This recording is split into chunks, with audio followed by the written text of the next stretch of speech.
पाठ का नाम बंदरों का उपवास। सोमनहल्ली गांव के पास एक छोटा सा जंगल था। उस जंगल में बंदरों की एक टोली रहती थी। एक दिन पूरी टोली उस गांव में जा पहुंची। दूसरे दिन एकादशी थी। गांव के सब लोग उपवास और पूजा पाठ की बातें कर रहे थे। मुखिया बंदर ने अपने साथियों से कहा, भाइयों और बहनों, कल एकादशी है। सब आदमी उपवास करते हैं। जब आदमी उपवास करते हैं तब क्या हम बंदर उनसे कुछ कम है? नाम की भी तुलना करके देखो। वे नर है तो हम वानर है। एक अक्षर हम उनसे बढ़े चढ़े हैं। इसलिए हम भी कल उपवास करेंगे। दूसरे दिन सब वानर नहा धोकर पेड़ की डालियों पर उछल कूद करने लगे। एक बंदरिया बोली, भाइयों और बहनों, राम नाम की महिमा देखिए। हम उपवास करने लगे थे, इसलिए आज इस बाग में घुसने में कठिनाई नहीं हुई। जब कल हम इस बाग में घुसे थे तब हम लोगों को पत्थरों की चोट खानी पड़ी थी।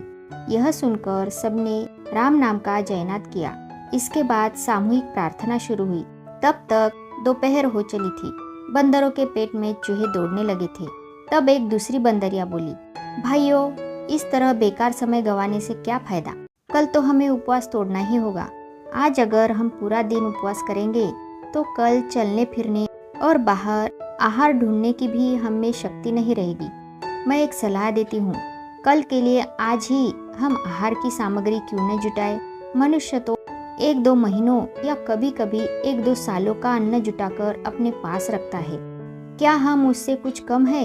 यह सलाह सुनकर सब बंदर हामी भरते हुए कहने लगे, नहीं, हम मनुष्य से कम नहीं है।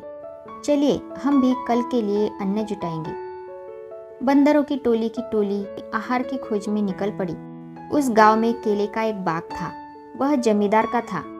उस समय बाग में माली और नौकर नहीं थे।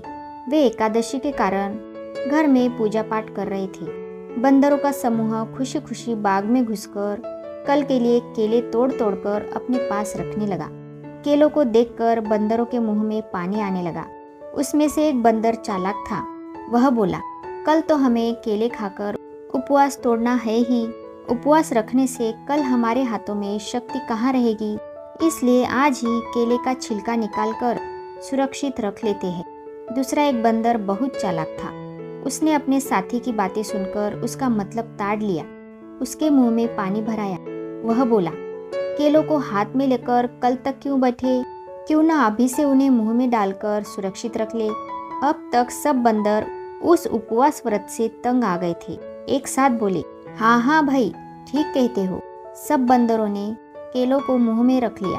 तभी एक बंदर बोला, भाइयों और बहनों, एक बात मेरी भी सुन लीजिए। आज उपवास करने से कल हम में चबाने की शक्ति भी न रहेगी। इसलिए कल जो चबाना है उसे आज ही चबाकर सुरक्षित क्यों न रख ले।